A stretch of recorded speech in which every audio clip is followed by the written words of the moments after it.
everybody needs to hear this message, because no matter who you are, it's for you. No matter what you're walking through, it's for you. No matter what you came in with, it's for you. I can promise you that. I can promise you that, because this week, our conversation is all about how to set our focus on the things of God when the world around us so easily distracts us from it. I don't care who you are, whether you think you are Jesus Jr. or you're as far from God as anyone. This conversation is for you. And we're going to be in Colossians chapter 3. Colossians chapter 3, it's in the New Testament of your Bible. You can pull it up on your phone. If you have one of these actual things with paper inside of it called a Bible, you can pull that out as well. And of course, we have it on the screen. In Colossians chapter 3, what we're going to be looking at is a letter to a church. A letter to the Colossian church. Think of it this way. If you visit a new city, let's say you visit New York, and at the time maybe it wasn't what it is today, with a bunch of churches maybe in the area. Maybe there was just one. Again, think hop in our time machine, go back a few thousand years, and remember this way, this following of Jesus, this gospel was starting to transform people. And there was a man named Paul, had an encounter with God, started following Jesus, and devoted his life to planting churches, to starting movements in different places and spaces through and with different people, to spread the word, the truth of the gospel to as many people as possible. And so here we are. It would be like visiting New York and saying the New York church, or the Albuquerque church, or the Dallas church. Do you understand what I'm saying? That's kind of the Colossian church here is what's going on. And Paul's going to write them a letter, and he's going to have some crucial conversations with them.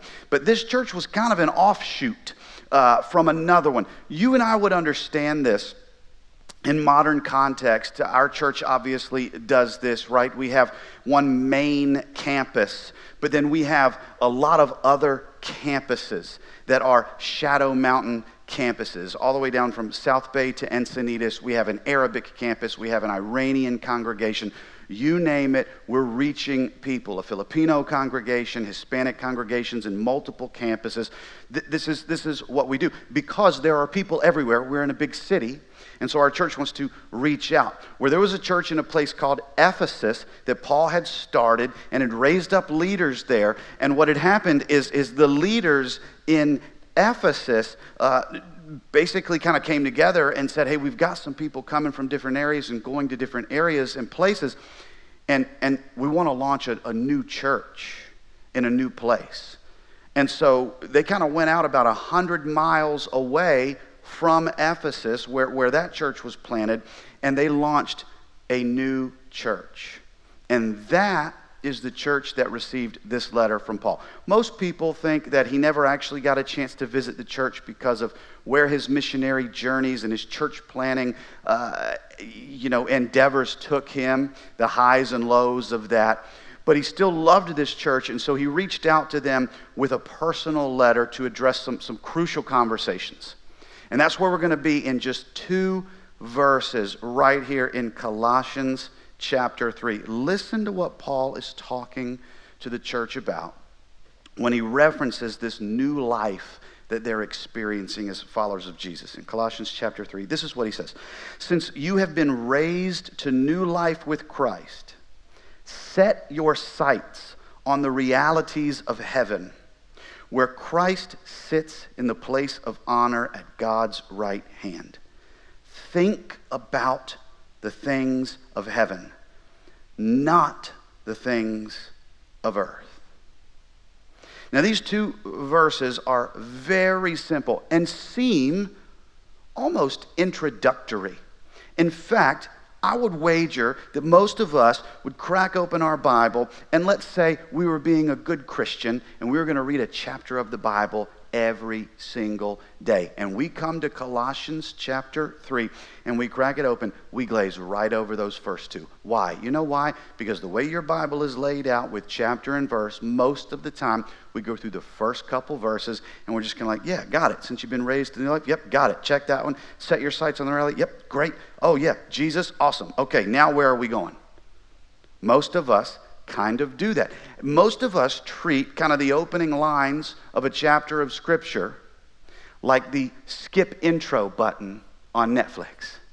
Your favorite show comes on and it's like previously on, and then you get this, and then it gets to the intro and you're like, I don't have 15 seconds to watch this intro. Bink, skip intro. You do it on YouTube videos. You all know what I'm talking about. We do that. We kind of treat the Bible like that. But no. Not today. Not today. This conversation is too important. The reason this conversation is too important is because the burdens of this world too easily distract us from the blessings of God. And we are going to hone in on that this week.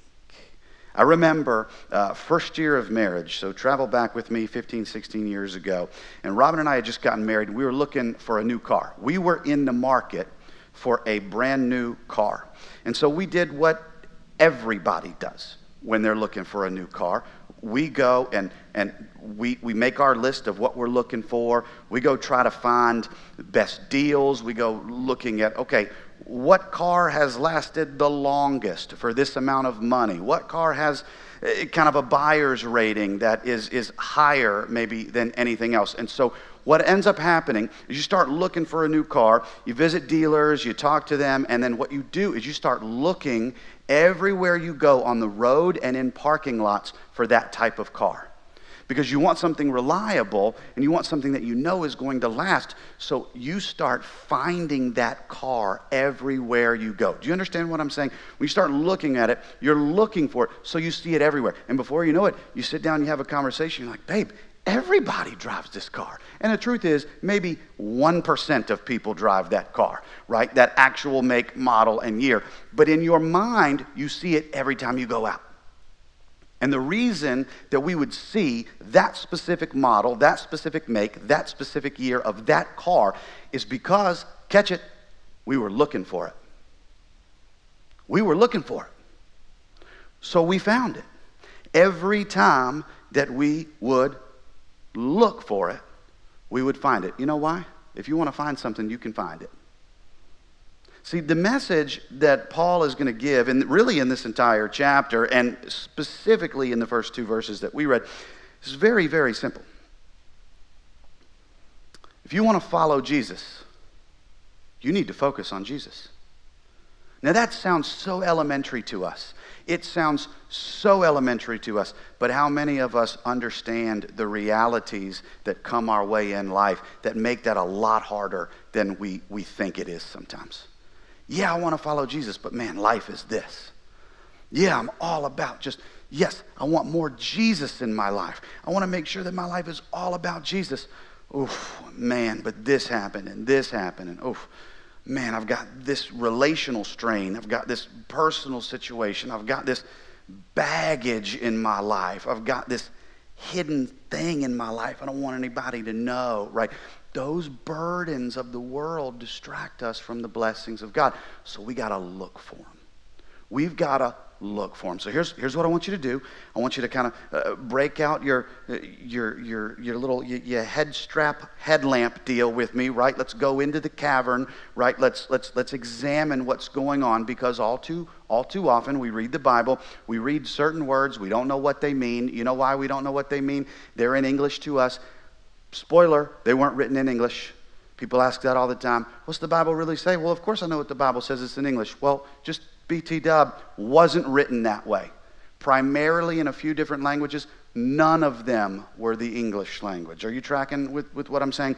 So what we need to do in order for us to understand, because there's value here in simple words. Remember, that's what we said it's all about. God doing extraordinary things through ordinary choices. Right? How God takes little things in our life and turns them into significant growth, significant impact into our life. So if you get your little headlamp out and we dive right in, right? We kind of just pick around at the fossils that are the original language. What we see is these words, set your sights and think about. Do you know what that uses? Just to, let's nerd out for a second. Let's all join in this kind of nerd biblical language circle together. Let's hold hands. Let's get excited about it. Here's what it means. You ready for what it means? This is what it says. When it says set your sights, do you know what it means? It means to intensely and intentionally focus on for the long haul, to perpetually look for. When it says set your sights, it means to earnestly, with effort, with your very much being, with your power, with what you can muster up, look, seek, find it. Break out your treasure map and find that treasure, circa Nicolas Cage in National Treasures 1 and 2. Get after it, obsess over it, focus on it, look for it. That's what it means. So when Paul says set your sights and think about it, you're like, yeah, great, think about it. No. No. Look for it. Get after it. Because I'm going to break something to everyone in the room that most of us probably know, but maybe we don't know that we know because we haven't admitted to ourselves that we know it, because we can't quite articulate to ourselves that we know it, even though we've lived it a little bit. You know what it is? Setting your thoughts and setting your sights on the ways of God is hard. It's hard. You know why? Because so much distracts us from it. The burdens of life distract us from the blessings of God. So what we see is weighing us down. We pull out our phone. We pull up social media. We pull up the news. We pull up whatever it is. We go to the gym. We watch the news on the treadmill so we don't think about how much we're sweating. And we just want to be just entertained so we don't think how much it hurts to run on the treadmill. Whatever it is, whatever kind of medium that we get communicated with shows us negative. The depravity of man, the destruction of mankind, the evil that's in this world, things that just dominate and depress our thoughts, things that weigh on our spirits. It is so easy to look out and see that. Not to mention regular life that's hard enough on its own. Because we live in a broken world and there is pain. There's loss. There's trials. There's struggles. The burdens of life can distract us. You know why? Because we see them all the time. It's too easy to see them. But I think what happens, if we're being really honest with ourselves, I think what happens is we kind of reprogram ourselves to look for them. To look for them. See, there's some type of sensor that goes off in our minds when we see things that trigger certain thoughts and emotions, and it kind of reprograms us to look for them. Do you understand what I'm saying? Some of you are like, oh, no, he's getting way too up in my face. You ready for one? When you wake up in the morning, what do you do? You pull out your phone and you get on social media. Oops. That just offended 90% of people in the room, right? You know why? We're programmed to do that. We are programmed to do that. So we have to fight. So I'm going to give you kind of the wash your hair version of how we need to do this, right? Lather, rinse, repeat. Lather, rinse, repeat. Right? We're teaching our kids how to just wash their own hair in this season. If you want to know what it's like to be a parent in this season, we're learning how to wash hair, boys and girls. That's what we're doing. This lather, you know what you got to do? You know what you got to do to focus on the things of God? You got to seek it so you can see it. And then you repeat that over and over again. There's an author. His name is Shawn Achor. He wrote a book. I own it. I've read it several times. It is called The Happiness Advantage. It is not a Christian book, but he has ripped off the Bible completely. And he's cashing in on it big time. I'll be honest with you. It's a great book. Not a plug for it, but it's a great book. And the reason I know it's a great book is because he's ripping off the teachings of Jesus and Paul. So I know that. So when I go into it, I'm like, oh yeah, that's exactly what the Bible says. But he presents it to the world in maybe a unique way. It's been reviewed by the Harvard Business Review. He travels all over the world and does what he calls positive psychology trainings for Fortune 500 companies. And what he talks about is the seesaw of life. Have you ever seen a seesaw, right, at a playground when kids used to be able to do that sort of thing, right?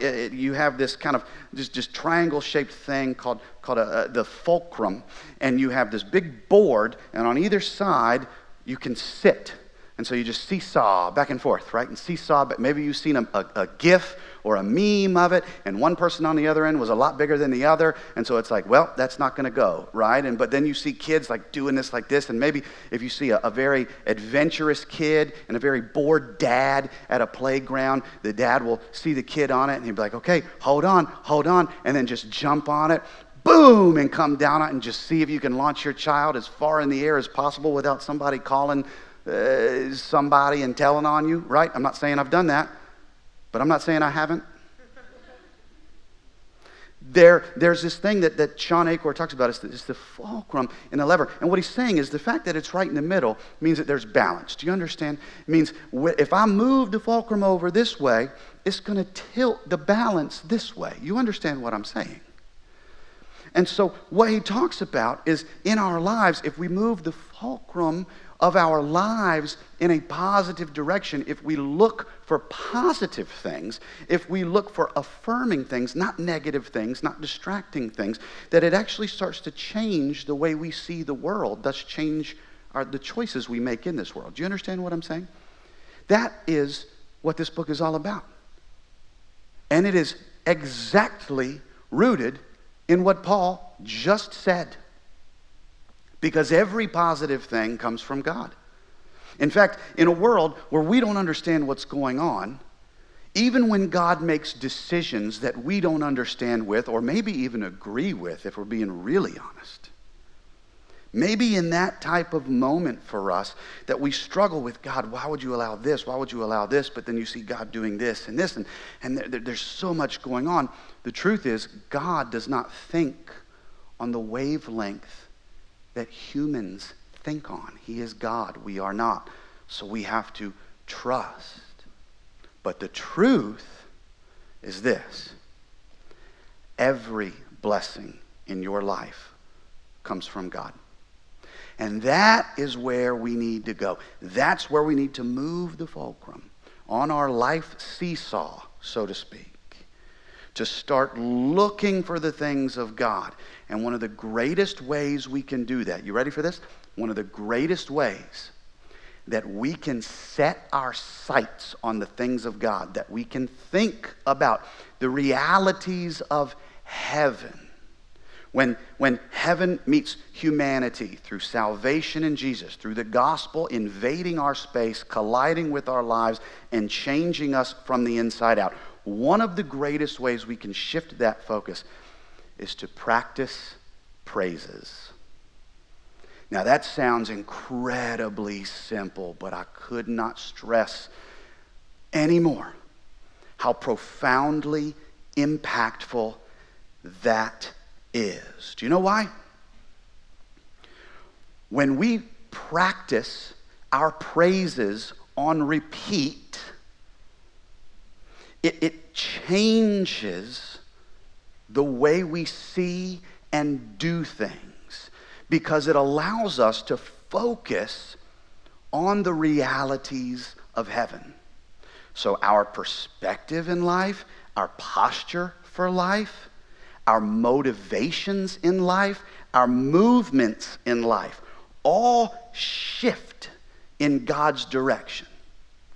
Because when we seek the blessings of God in life, we see the burdens of this life a little differently. Do you understand what I'm saying? I'm talking about changing the way we approach everything, and it actually starts with acknowledging the blessings of God. Sometimes we get so overwhelmed And we think, well, how do I focus on the things of God? How do I set my sights on the things of God? Scott, you don't understand. I'm dealing with this. I'm dealing with that. I'm dealing with all of the above, right? A, B, C, D, boom, all of the above, every answer on the test. That's my life. It's a country song 4 times over. You don't know what I'm dealing with. God, when's the last time you watched the news? When's the last time you watched a video that somebody shared with you? When's the last time you got on social media and just hit the search button and spent 45 minutes before you know it just scrolling through stuff and just inundated with everybody's selfishness and everything? Well, you don't know the distractions. Of course I know the distractions. We all know the distractions. You know why? They're presented to us right smack in the face every single day of our lives. But let me encourage you with this. So are the blessings of God. So is the reality of heaven. And that reality is that God, in his love and mercy and grace, sent Jesus to make a way. Jesus, the only eligible Redeemer for humanity. Jesus, our only hope. That truth we get to wake up to every day. So even though it is difficult to get our focus on the things of God because the burdens so easily distract us, we have to fight to practice praise. And one of the best ways we do that is to acknowledge that every blessing in our life comes from God. Jesus had a family. I say that, and that sounds like such an obvious statement, but such a forgotten statement sometimes. We don't think through Jesus in that way. We think through Jesus in the miracles, but we don't think through Jesus as having to stand in line at the kitchen table and get his lunch packed too, like with his siblings. We don't think, you wonder sometimes with Jesus what it was like to grow up with him. I don't think that his brothers, or I don't think people in his family would have been as fond of him sometimes, if you understand what I'm saying. I got a text from my brother today checking in with me about life, and we still have a great relationship. But can you imagine growing up with Jesus? If you were his brother and mom came home and the house was a wreck, what are you going to do? Blame Jesus? Nope. I mean, you're sorry, James. We all know it was you. You can't lie your way out of it. It's Jesus. You can't even try to frame him. You can't go in. I mean, can you imagine James, who we're going to be in just a second, we're going to look, James, the brother of Jesus. Remember, Jesus had a family. James was his brother.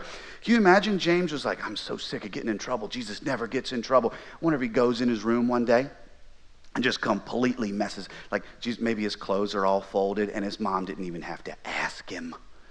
He's like, oh, Jesus again. You're such a perfect kid. Maybe he goes in there and just totally destroys it. Mom comes home. Jesus, your room's a mess. And he just kind of looks at her. And all of a sudden you hear, James, get in here. Like you had to know. Well, James, the brother of Jesus, wrote a book all about Jesus. Because he too believed that Jesus is God. And in James chapter 1, verse 17, this is what James says. He says, every good and perfect gift is from above, coming down from the Father of lights. Do you know what he's saying? It's this old 1980s church phrase we always used to use, right? Everything is Father filtered. See, when we practice our praises on repeat, what we're doing is we are appreciating the gifts of God. And when we appreciate the gifts, we acknowledge the giver. Do you understand what I'm saying? So what happens is when we learn that every blessing, when we're reminded that every blessing in our life comes from God, that we're looking to set our focus. Okay, how do we do that? Let's start with praise first. Let's start with gratitude. Let's go ahead and ground ourselves here in a grateful posture towards God, acknowledging that every blessing comes from him. Here's what happens. We start to appreciate the gifts of God. And the more we appreciate the gifts of God, hear this, please hear this.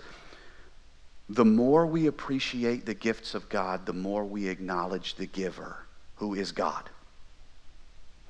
So if we look for the blessings of God in this life, we will find them.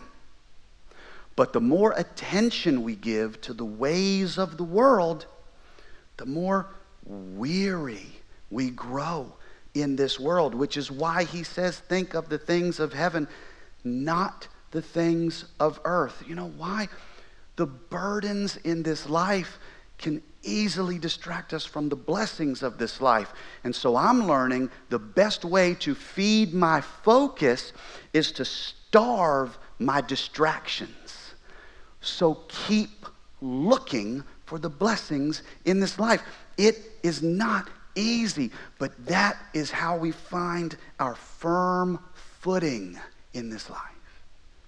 Do you want to earnestly seek perpetually? It actually says in its original language, the way they unpack it, to seek for the long haul and then anticipate with an emotional overflow. Meaning you are all in to focusing on God.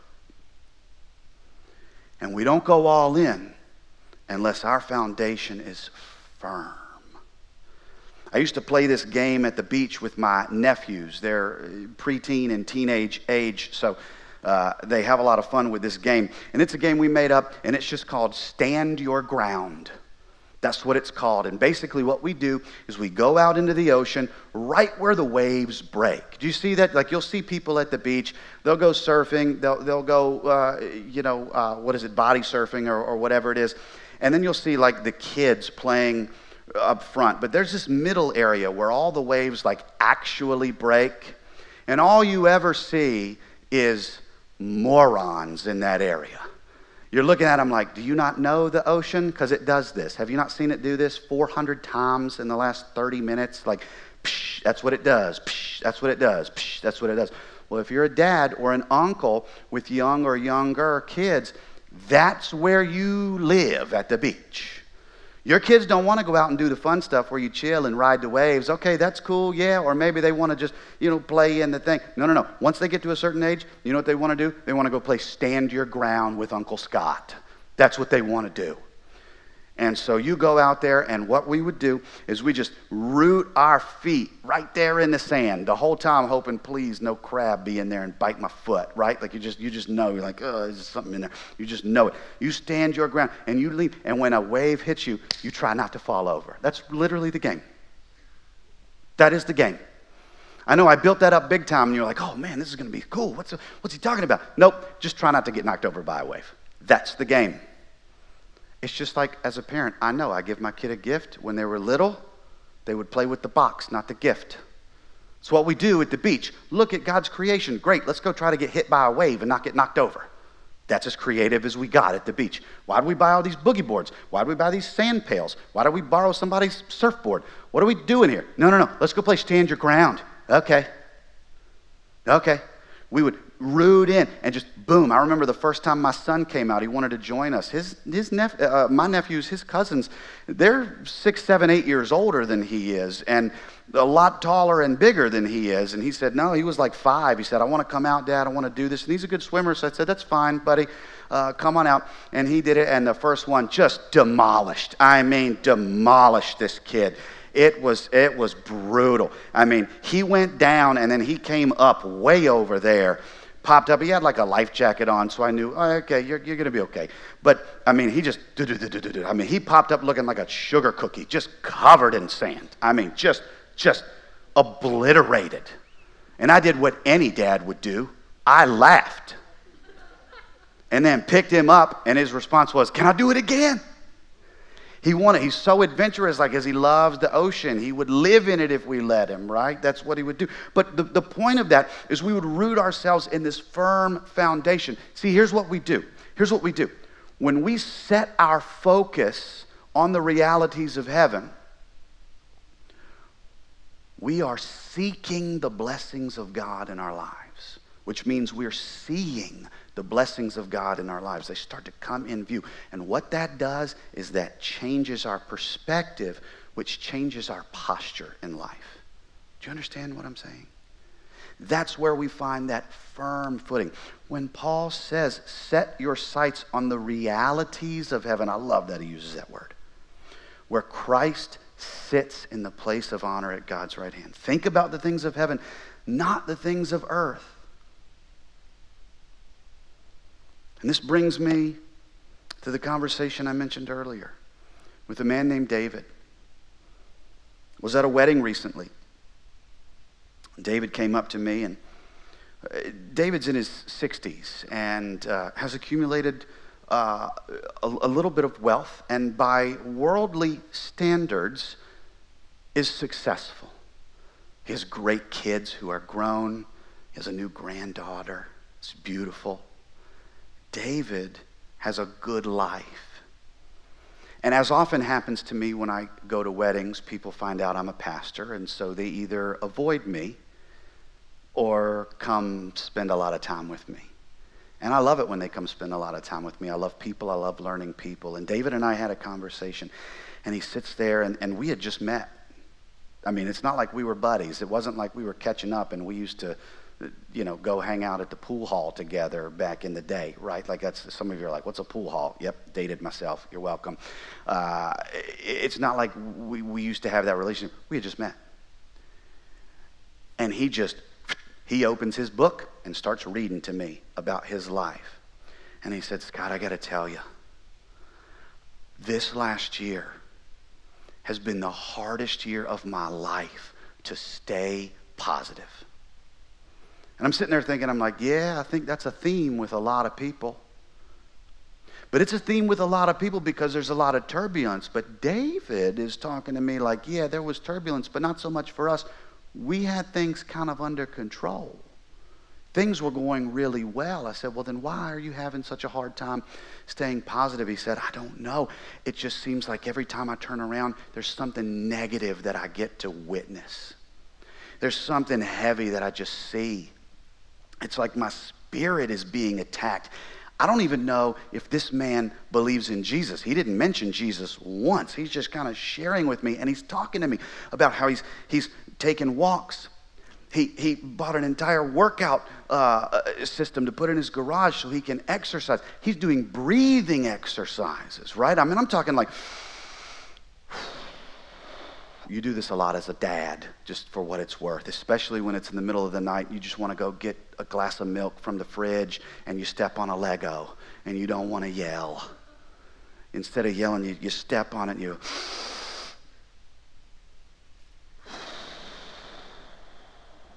I mean, I'm getting my Cobra Kai on, right? My Miyagi-Do, right? I'm doing kata in my living room, right? He's telling me, he's doing breathing exercise. He's telling everything. He's just like, man, I got to do this. And he said, Scott, this is brilliant. This was brilliant. I told him, I said, David, there's a man named Sean Acor. He's making millions of dollars off of what you just said. And actually, this guy named Jesus wrote it, and Paul wrote it thousands of years ago. This is what he said to me. He said, Scott, I have to fight to focus on the positive things in my life. And in that moment, I said, bingo, that's what we're talking about this week. You know why? I don't care who you are, where you're from, what you have done. This message is for you. Life is real. Life gets hard. The burdens of life easily distract us from the blessings in this life. So you better fight to focus on the things of God. Learn to practice praise. Think about the realities of heaven. You know why? The more we set our focus on the things of God, the more our perspective changes. And when we see things differently, we do things differently. The implications are massive when our perspective shifts. Do you know why? Because when your perspective changes, your posture changes. And here's where the rubber meets the road. Once our posture changes, catch it now, our priorities change. We no longer focus on the ways of this world. We are focused on the priorities and character of God. So those eternal priorities of God become the compass we use to navigate life. See, when Paul says, set your thoughts, set your gaze, earnestly seek it, intentionally invest in this pursuit, look for the blessings of God. I know it can be hard, but try it. Look, focus on it, move in that direction as you seek it and you see it, and it starts to just infiltrate you. It changes the way you see things. He's saying that because he knows. You ready? You ready? Because this is big. This is big. This, let's bring it all back. This is the little giant. This, setting your thoughts and your sights on the ways of God, simply put, no fluff, will literally change your life. It will change your life because it changes the way you see things in life, which means it changes the way you approach things in life, which means it changes the way you behave in this life. So do you want to focus on the blessings of God, or do you want to focus on the burdens of this life? But it's a fight. It's a dog fight. You may have to do breathing exercises. You may have to do physical exercises. You may have to take a walk. You may have to just blare some music. You may have to go sit down and vent to a friend. You may have to go get some time alone. You may have to go get in a good book. You may have to go consume way more coffee than any person should and get just jacked up and just start running around and just shouting out praises. You may need to make a journal, whatever it is, however you get down. You may need to do that, but the question is, what are you going to focus on? What are you going to focus on? Are you going to look at the ways of the world, or are you going to look at the realities of heaven? Are you going to focus on the mess, or are you going to focus on the Messiah? The realities of heaven, when heaven met humanity through the person and work and truth of the gospel, Jesus Christ. What do you want to focus on? Because what you focus on is where your feet move you. So what do you want in this life? Do you want to move towards Jesus? Focus on Jesus. So I'm going to give everybody homework, which I know is why you came to church. You said, yes, I was waiting for that. I mean, it was cool. He told some funny stories. He talked about Jesus. He even nerded out on some biblical language stuff. Ooh, that was great. It appealed to the PhD and the ADD at the same time. That was fun. That was fun. Loved that message. It was super helpful. But I was waiting for the homework. Yes. You can look around and see the people who smiled were the teacher's pet in school, and you know it, it was you. Here's the homework for everybody. You ready? I'm going to make it simple. I'm going to make it simple. I'm going to Dwight Schrute this for everybody in the room. You ready? Here it is. Here's what I want you to do. I want you to spend the next week of your life waking up and counting one blessing every day. That's it. The next week of your life. Wake up every day, count one. I don't care if you write it down, put it on your phone, or you just wake up and just say it. Whatever it is. Whatever it is. I want you to count one blessing every day. You know why? Because then you're going to focus on that blessing every day. And the week's gone by, and you're going to have focused on one blessing every day. I don't care if you repeat the same blessing every day. Who cares? You're focusing on and just watch how it starts to shift the way you see the world. I just want you to do that this week. Very, very simple. Can we all agree to do that? Yes, I'm answering for you. That's what I do.